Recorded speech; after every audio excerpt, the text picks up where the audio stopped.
Baseball Podcast coming to you live from the FingerLakes1.com studios in Seneca Falls, New York, third floor of the North Park building. I am Paul Russo. Glad you could be joining us today. Across from me, as always, well, not across from me as always. I'm falling into my wall of what I usually have over here for fresh takes. I do, however, have... Let me make sure I get this right over here. There we go. Kyle Evans, sports director here and co-host. Kyle, used to sit next to you, producer Nate Sharman, a bit under the weather. Hopefully he's doing all right and feeling all right. So yeah, things are a little different here this morning. Yeah, back. I'm over here. Like I said, I'm used to being over here for fresh takes, so I can pinch hit, double hit, switch hit, whatever you want to call it here. So the Shohei Ohtani. Yeah, two-way pitcher, two-way athlete. This is the peak form of male athletics. Anyway, like I said, hopefully, Nate, I'm more than likely, I think you're tuning in live. If not, I know you're going to be listening and we're watching after the fact. So hopefully you're feeling all right, do a little bit better here. Can't wait to get you back in, hopefully Monday, but if not, probably next Thursday. So either way.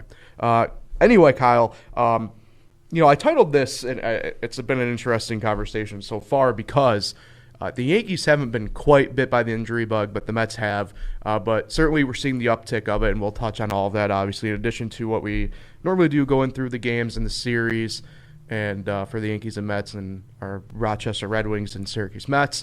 But overall, baseball-wise, it's been a fun week so far. Been a lot of interesting storylines kind of pop up.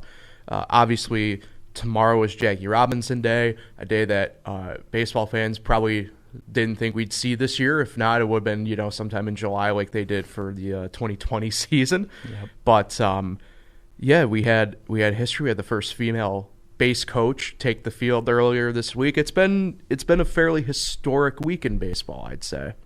Yeah, it's been a pretty good week. Maybe not so much for the Yankees to start the week, dropping the first 2 of 3 from the Blue Jays, but hopefully they can bounce back tonight and split. Right. Yeah. So we can kind of dive right on into it, I suppose. Here, no better time than the present. But yeah, the Yankees are certainly pretty much struggling, I'd say, against the Blue Jays. We had a little bit of a discussion off air how it seemed that the Yankees, when one part, even if it's a very minimal part, is not on early this season so far, that the rest of the team can't lift it up. They aren't, to put it bluntly, and I put it in for the visual audience here on YouTube, the title mark of it, they just aren't firing on all cylinders. Obviously, it's early, right? But this is, as we mentioned, this is a team pretty much at a crossroads this year. Whether or not this is the core sticks together, I think remains to be seen overall. And I think that part is a different a podcast episode for way further down the line. Excuse me. You brought a pretty interesting stat to my attention. Bottom of the order is pretty much 2 for about 31 or something like that through the first few games of this series. Really probably dating back to the Red Sox series, in all honesty, just given the numbers. So, which is interesting. There was I think it was from The Athletic, a report came out about how Higashioka is the defensive catcher of the future. It has different abilities and assets to really prolong what he has. And obviously it's behind a paywall, and I'm not going to really click on it. Yeah. But I find it interesting that, they looked at Higgy. And look, I said on the podcast last week, it's been my mindset. I've always thought Higgy's a very A-plus defensive catcher. I mean, catching obviously is a defensive premium position. That being said, we know what his abilities are and aren't on offense. So the fact that people think he can jump or springboard at this point is interesting to me. Offensively, I just don't see that happening for a, at one point, look to be journeyman minor league catcher.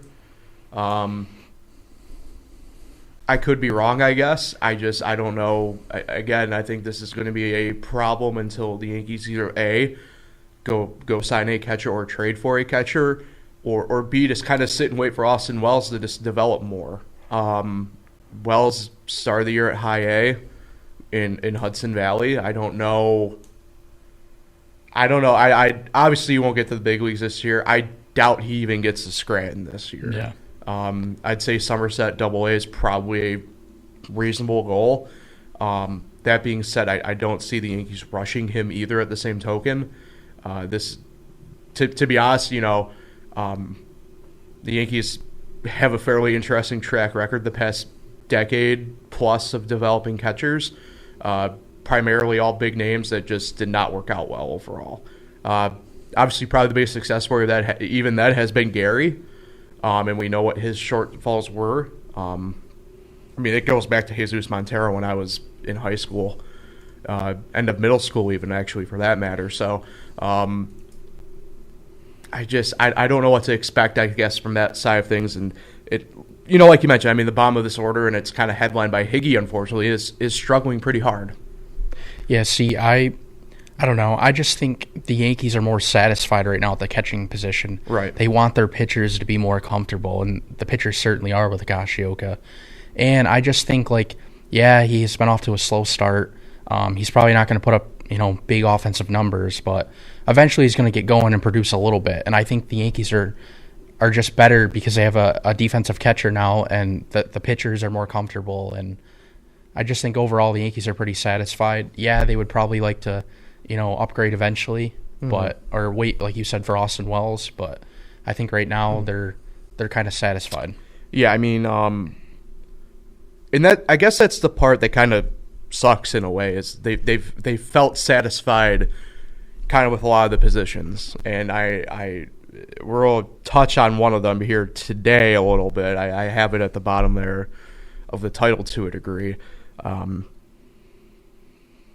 But, you even mentioned it off air.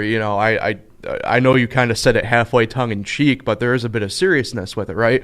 Where we should be talking probably about a guy like Carlos Correa. Maybe not Correa, but maybe a Trevor Story or a Javi Baez, like one of those guys. Yep. And it's not a knock on IKF or Glaber, even DJ every now and then possibly. You just can't keep platooning guys trying to hope to find a solution. This has been a bigger issue for me probably in the long run here with the Yankees the past few years. But everything's kind of boiled up to this point where, we had a guy, we struggled 2 year, really immediate 2 years after Jeter left at short, kind of caught in the middle with a couple guys, brought in Starlin Castro, but he ended up playing primarily second base. I think he only had really a handful of games at short. But we bring in a guy like Didi Gregorius, who, in my mind, played better than Jeter did probably the final really 5 or 6 years collectively that Jeter played. Perfect swing for Yankees. Right, and look, A-plus bat, in all honesty, a sneaky good glove. He's probably closer to the league average defensively at shortstop, but it would have been a big upgrade compared to what Jeter was the final 2 years. You had a guy that you could have at least locked up long term, and they let him walk, and now we're stuck with Glaber, who clearly is not a shortstop, even though he was brought up a shortstop, but not a shortstop. And now we're just kind of caught with platoon and it's really a waiting platoon game. and pray. Yeah, but how long can you wait? And then can you imagine if Anthony Volpe doesn't pan out? Well, that's the other thing, right? Is we talk about obviously Volpe, and look, the list of prospects goes on, but more time than not, these prospects do not tend to actually pan out. That's just the way it is for one way or another. Don't get me wrong; they could still have and go on and have very good big league careers. In fact, that's usually the case, but it's because we put these expectations on guys, and they just don't. They don't play and play out like they do that we kind of think they do. Look at a guy, for instance, and Mets fans are going to probably cringe to a degree, but you look at d'Arnaud, right? The amount of expectation we put on him. He was a part of the big trade from Blue Jays to the Mets in that deal. right, struggles with the Mets. They unload him, and now he's pretty much the Braves' cornerstone catching-wise here for probably the next 3 or so years. And is a very good catcher, very good big league player. Yep. Probably not what we thought he was going to be. That part's true, but he's an all-star still nonetheless. So I don't know. It's tough. All right, let's jump into the games from the past week, and then we'll kind of get into a couple other guys and notes for the Yankees. Monday, the opening game in the 4-game set against Toronto. Obviously, still have one more that will be played tonight, so we only have the 3 games to really discuss. Toronto 3-0 win. Alex Manoah picked up the win. Jameson Taillon picked up the loss, but that's something I do want to touch on. Yep. And Jay Romano picks up his 3rd save of the year. Again, he's another guy I want to touch on quick as well. Tough when all your top performers on MLB get recognized as Toronto guys. But that being said, it was justifiably so that game. I mean, Manoah went 6 innings, had 7 strikeouts, only gave up 1 hit that game when he was on the mound. Springer 3 for 5, home run and a double. Espinal for Toronto 3 for 3, had a stolen bag. It was not only a loss for the Yankees, though. Gallo went 2 for 3. And then, like I mentioned, Taillon went 5 innings, had 2 earned but 6 strikeouts. Very good first start for him after obviously being knocked out due to injury second half of the year. This goes back to me a bigger problem with the Yankees. Like you mentioned, the lineup just did not help him at all that game. Yeah, he definitely deserved better. That has been admittedly clearly an issue here as we've gotten going. This is a lineup that the top and look, it's expected in any lineup, right? The top of the lineup is going to be better in theory than the bottom of the lineup. That being said, the bottom of the lineup still needs to produce. I just that game. It really struck a chord because, like I said, it's not like the Blue Jays really went out and overwhelmed overall. Really, their offense that game only came from 2 guys in Springer and Espinal. Yep. And it's not like anybody else in that game really did too much. And Espinal was the number 9 hitter. Right. Which is crazy. Yeah. And it's funny because with him, he's now throwing a wrench in what Kevin Biggio does. Obviously, that's a different podcast for a different probably network, but it's an interesting thing to watch because, again, you talk about prospects and how they do or don't pan out.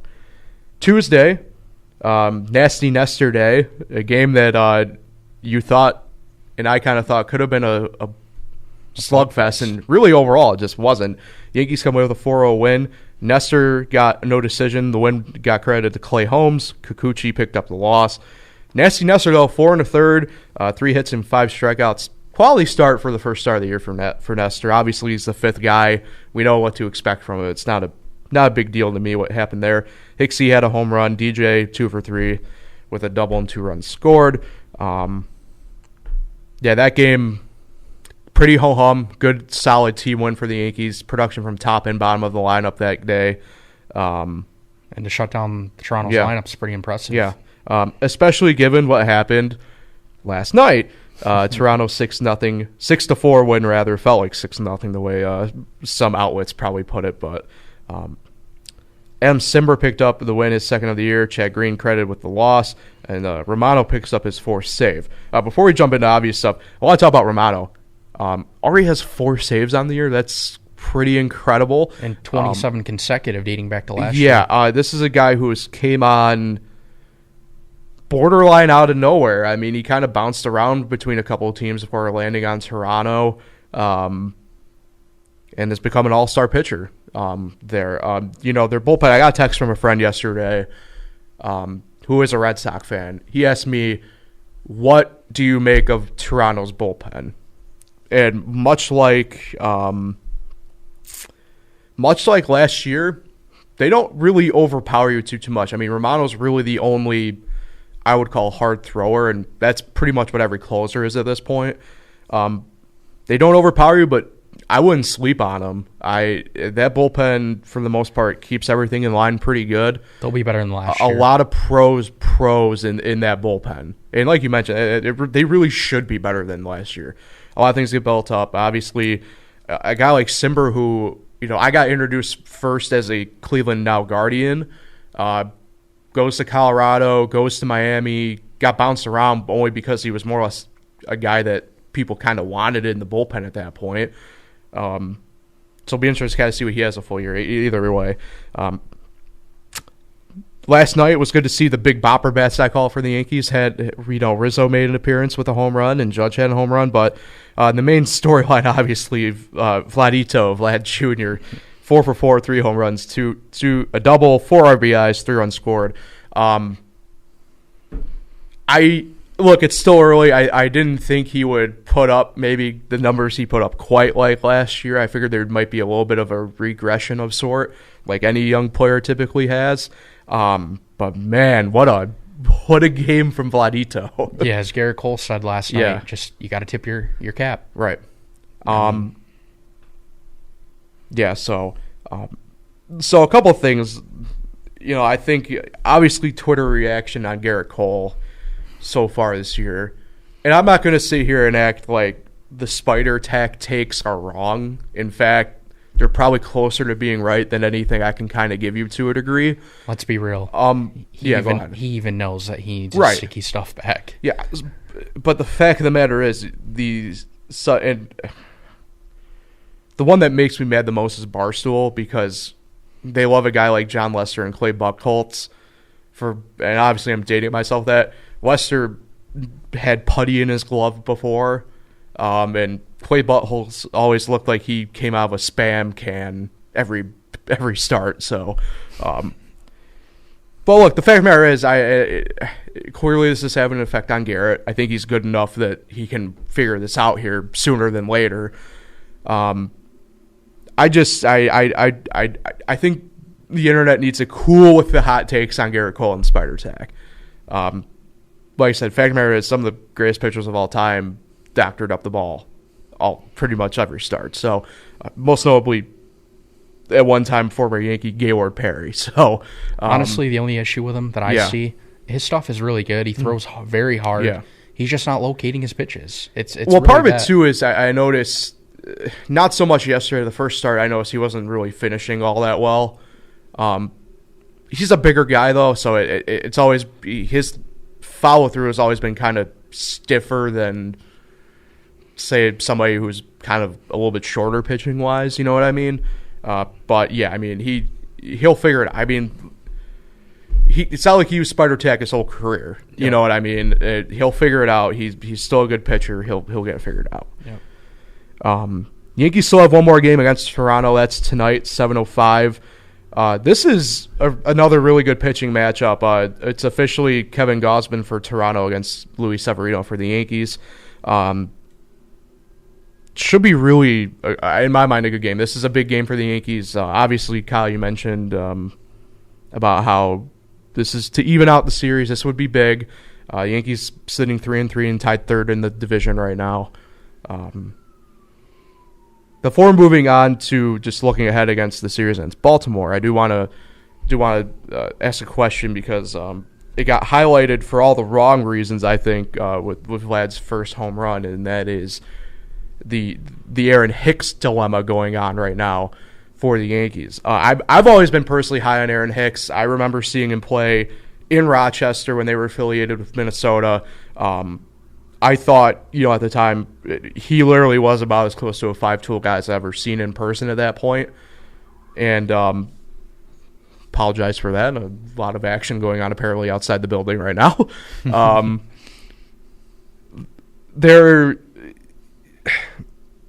He gets a bad rap because of his injuries. And I want to see him stay in the Yankees. I think if you give him a whole year healthy, I think he gets a lot of things figured out. But this goes back to the thing you brought up about really the bottom of the lineup. They clearly do have a problem in center field. Like I said, I want to give him a whole year. I don't know if we can afford, as Yankee fans and as Yankee people within the organization, I don't know if you can afford to give him the whole year at this point.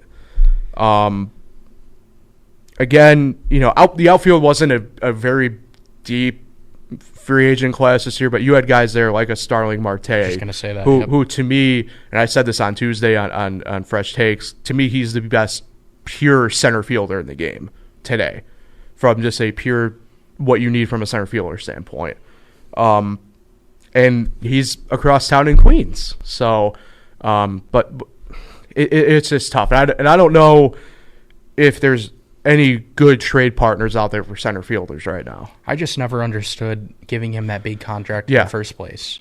Like, Well, yeah, you could have extended him, but why was it such a big contract? Yeah, I mean, I don't know if it's necessarily. I never thought of it as a big contract. I thought of it more being team friendly than anything else. I do agree. Kind of really based it off of really half a season, more or less. I mean, that trade, I guess, for both teams looking back on it, didn't work out really at all. I mean, Twins with Pineda did not do too much. So Yeah, good old Pine Tar Yeah. Pineda. we'll touch on the avoiding injury part here with this game against Baltimore here. Switch out the graphic for a second here. So, obviously, tonight, mentioned the Yankees are wrapping up the slate against Toronto. Starting tomorrow, they are in Baltimore for 3 games. First trip on the road for the Yankees. All 3 games this weekend are on Yes, so get that out of the way first and foremost. 7:05 tomorrow, Jordan Lyles for Baltimore against Gumby officially on the bump, Jordan Montgomery. Yankees avoid the injury bug there. Any insight you can provide on that at the moment? I know his bullpen seemed to go pretty well that he had, I believe it was technically yesterday. So Yep, just yesterday, and then Yeah. I guess he did some running, on the field during batting practice, and seems to be good to go. All right. So that's good to know. Yankees avoid the injury bug there. Saturday, so technically I think on the web, I looked, it's listed as TBA, but it is Tyone's spot in the rotation. So for all sake and purposes, we were saying it's Tyone versus Wells. And then on Sunday at 1:05, Saturday 7:05, by the way, I don't know if I mentioned that.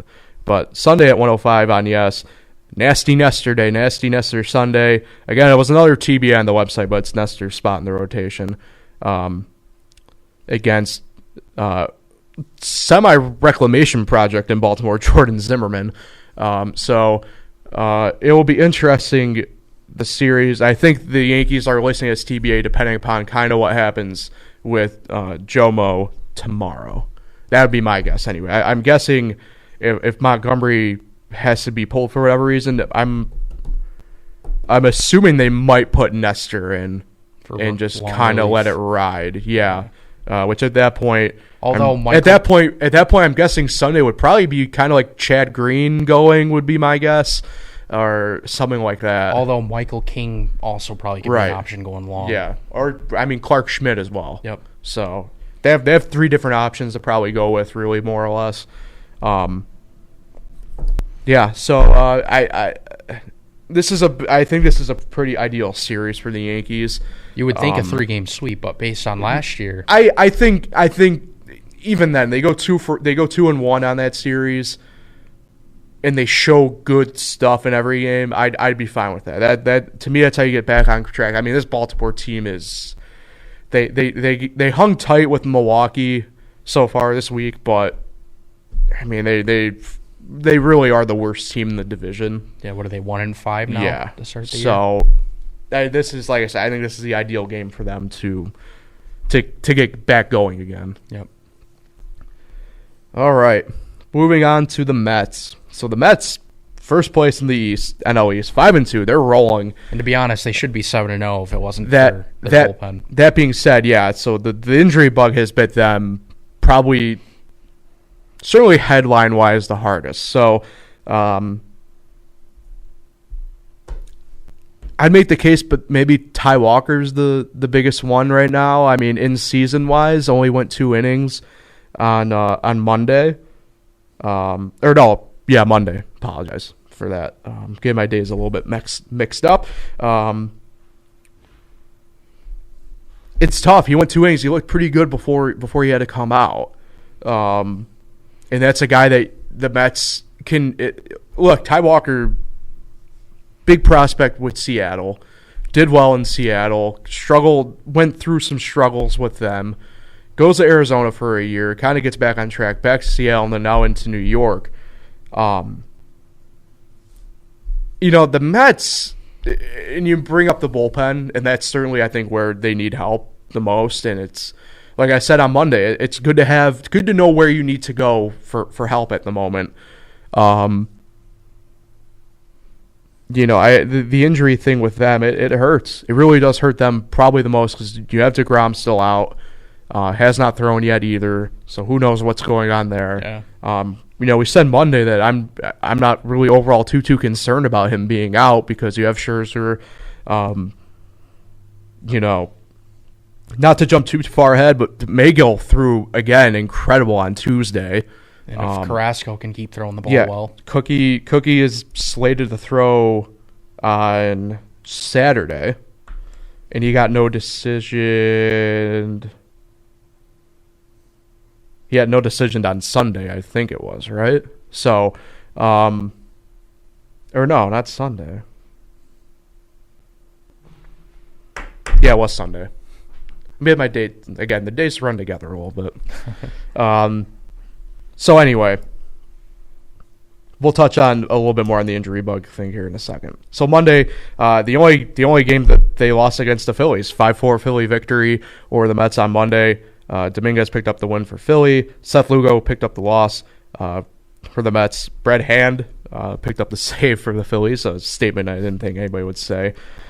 Yankee legend Nick Nelson picked up a start for the Phillies that day, oddly enough. Oh, I didn't even realize that. Picked up a no decision. Yeah, it was supposed to be Ranger Suarez. I'm not too sure what exactly fully happened there. I know it got really freaky. I don't know if it was a true opener situation because I knew they wanted to bring him into the starting rotation. But either way, Nelson picked up a no decision, but really good outing for him. Yeah, of course overall. He pitched well. Yeah. I mean, 4 innings, 1 hit, and 1 run and 2 strikeouts. That's the way it goes with the Yankees. Big ups to David Peterson. He came in for Ty Walker. Again, picked up a no decision. 4 innings pitched. Only gave up 3 hits, had 3 strikeouts. A guy that got more or less booted from the rotation last year. Struggled, but man, what a piece if he has stuff like that where, maybe – and this is something we'll actually touch on in the down on the farm portion of this is if you can refrain from calling anybody up from Syracuse, I think you might have to do so at all costs. But – Peterson really great job coming in a tight spot, and then Brandon Nimmo continuing his hot streak on the year to get going 2 for 4 with an RBI on Monday. The Ty Walker news certainly the biggest headline I'd say coming out on Monday for the Mets. Yeah, for sure. Tuesday, Mets pick up a solid 2-0 victory. Again, I mentioned Megill picked up the win, continues his 0.00 ERA. Yeah, he's really impressed me, honestly. Yeah. Zach Wheeler picked up the loss. Eddie Diaz picks up the save. We'll touch on him here in a couple minutes, by the way. Your top performers, both pitchers, it was pretty much about as close to a modern-day pitching duel as you can get. Megill went 5 1/3, 3 hits, 5 strikeouts. Wheeler 4 2/3, 2 hits, an earned run, and 3 strikeouts. Nimmo, again, with a home run, 1 for 3 with the walk, RBI, and run. So Brandon Nimmo, just simply put, has been, is he the best hitter in baseball right now? He might be. I mean, he's had about as good a start this year as you could hope for as a Mets fan, and probably much beyond that. Solid player anyway. Can play pretty much your pick of the outfield positions when you really need him to. If you're a Mets fan, this is pretty much all you could ask for Nimmo to get this year going. Yeah, he's definitely one of the reasons they're off to a 5-2 start. That's for sure. Here's where we get to the Eddie Diaz fun. Yesterday, Wednesday, Mets pick up a 9-6 victory over the Phillies. Bit of an offensive dogfight once the two pretty much aces got pulled. Max Scherzer picked up the win. Aaron Nola picked up the loss. So Pete Alonso has looked like he's starting to come back to form, as I'm calling it, from his rookie year, really. 3 for 5, 2 doubles, and a home run with 5 RBIs yesterday. Huge game for him. Probably would have been the headlining offensive day had it not been for Vlad Jr., in all honesty. Bryce Harper picked up one for the Phillies, and Eduardo Escobar 1 for 2 with a triple, 3 walks and a run, and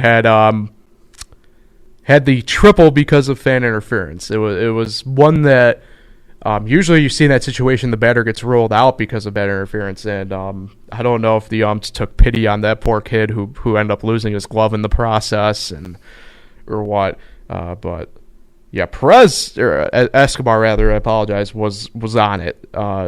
Was on his horse on that one. That being said, the Mets bullpen did its best to kind of to lose that game for them yesterday in a way. Yeah, I think, there's nothing wrong with Sugar Diaz. He's a good closer, but I was at that game last year when they were down in Pittsburgh and he gave up the walk-up home run to Stallings and he pointed up as if it was a pop-up. Yeah, every ball in the air. Yeah, so it's an interesting conundrum if you're the Mets, because clearly you do have a guy who is a capable enough closer, but not good enough to probably trust night in and night out. I certainly wouldn't trust him. Yeah, so like I said, with the Mets, obviously with the injury bug, it hurts. But you know where that improvement needs to lie. I mean, I talked about it on Monday. This is where, you can go out and you can make these trades and get them done. And there were a couple arms kind of sitting on the sideline right now in free agency. Nothing too over the top, but I guess you can kind of go and dip if you got to dip. I'd assume you're going to see some deals done. Just the way the lockout kind of happened, I wouldn't be surprised if you had some deals kind of take place here, where it's usually a quiet time trade wise. Mm-hmm. So it'll be interesting there. All right, they have a travel day today. I know it's a long journey from Philadelphia to New York City. But travel today, off day, and justifiably so. They played four games against the Nationals and 3 against the Phillies, and can't ask for a really better start to the year than 5-2, really in the grand scheme of things. So this is where, again, this gets interesting, and this is because of the injury situation with Walker. So Friday and Saturday, both games are at 1:10. Both are on SNY. Arizona, Zach Davies. Chris Bassett gets the nod for the Mets on Friday. And then on Saturday, Zach Gallen, who is a TBA, by the way, technically. I do want to say that. He is listed as the probable, but he is dealing with an injury. I would not be surprised if we woke up Saturday morning and saw him on the IL. He'll be going against Cookie Carrasco. That's official for the Mets. And then Sunday, 1:40, game is on WPIX. I think locally that's pretty much take your pick of either CW out of Rochester or News Channel 3 out of Syracuse. Yeah, it's usually CW for me, at least. Both teams are TBA because of the injury problems. This was for the Mets, Ty Walker's spot. For the Diamondbacks, they might need to either bump the rotation up, or we might see Drew Staley get called up from Reno. Nobody knows what the hell is going on for Sunday for either team yet. Quite the conundrum to be in if you're a fantasy owner, general fan, who the hell knows? Yeah, so the Mets, again, I mean, this is a perfect start for them. This is, again, I can't stress this enough. They are probably the best team in New York, might be the best team in baseball going right now. Unfortunately. Well, if you're a Yankee fan. All right. Let's head down to the farm. Red Wings and Syracuse. Obviously, at this point, both teams should have a total of 4 games played this week, but they don't. It's only 3. Both collective are 0 for 3 on the week. Tough to do, though, for Rochester. They got rained out yesterday, and they lost their opening day 6-4 against Buffalo. Aaron Sanchez, no decision, 5 innings, 5 hits, 3 earned, 2 walks, and 4 strikeouts. Jake Knoll, 2 for 5, 2 RBIs, and a double. And Louis Garcia, 3 for 5 with 2 runs and a triple. That being said, that's a tough baseball loss in general. They played good. Sanchez got to where he needed to go with that start, and then the bullpen has kind of dropped out on him, unfortunately, a little bit there. They actually lost that game in the 9th inning. Yeah. Buffalo scored 2 in the top of the inning. So this is where, for them, this gets a little bit trippy the rest of the week. They got rained out yesterday, obviously. Storms rolling through, and guessing they should be good by the time we get done doing this. I think the Storms will be pretty much through for the day for them. Last night they actually postponed the game, they said, due to unplayable field conditions. Yeah, it ended up coming down pretty hard and quick, I saw. And if we get more rain today, we never know. So slated to play today. Doubleheader scheduled for tomorrow starting at 1:05. I think that's a true doubleheader. I don't think they're doing day-night. Yeah, I think it's 30 minutes after the first one.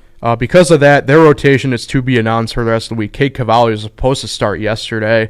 I don't know if they'll push him back to today or just have him go on the doubleheader games tomorrow. So their rotation the rest of the week is to be determined. But that being said, they're still 4-3, still tied third in the International League East. Yeah, not a bad start. No, I mean they have a really good offense. Again, I think as you mentioned off air previously, their bullpen might be the downfall of them. Starting pitching wise, they're actually pretty good. I mean, really, all things considered, what Aaron Sanchez did on Tuesday is what you needed to do as pretty much a AAA starter like him, kind of stuck in quad A territory at this point for him, I'd say. And the bullpen, I mean, it struggled, but bright spots. I was about to say, you can take it over, because I was going to say, I mean, the bright spots for them are actually the two guys who do have the major league experience. Tyler Clippard and Carl Edwards Jr. Yeah. So, opposite, unfortunately, can be said for the Syracuse Mets, the S-Mets. 1-6 and dead last, 10th in the International League East standings right now. Both games so far this week, Tuesday and Wednesday, they've lost 5-0 each day to Columbus. Mike Montgomery got chased after 3 1/3 on Tuesday.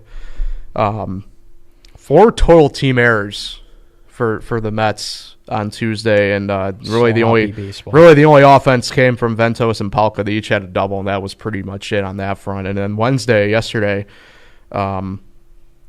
Cortez, Rincon, and Meyer all picked up hits, but each pitcher for them only lasted 2 innings each. They threw 4 guys, and they only lasted 2 innings. And this is something that you can allude to. They've only had 7 total hits so far in the 2 games. This is an offense that even struggled against Scranton last week, and we thought, maybe it was just an overloaded Scranton team, but and they really I mean, this to be completely honest, you look at Columbus's roster, the prospects that they have on that team are not on the pitching side. They just aren't. Yeah, honestly, Syracuse could easily be 0-7. Mm-hmm. Scranton's left fielder Ryan Lamar dropped a easy fly ball, and they walked it off. So, I don't know. Very rough start overall. The pitching's going to, like I said in previous podcast, it's going to be a struggle all year. And because of the Mets' injury concerns, the Syracuse Mets' rotation is to be determined the rest of the week as well. They may have to call up guys. Who knows? Honestly, though, I think Syracuse's offense will eventually get going a little bit. Well, they have a good enough offense, right? I mean, Blankenhorn will probably be down there most of the year, is my bet, unless they need to bring him up.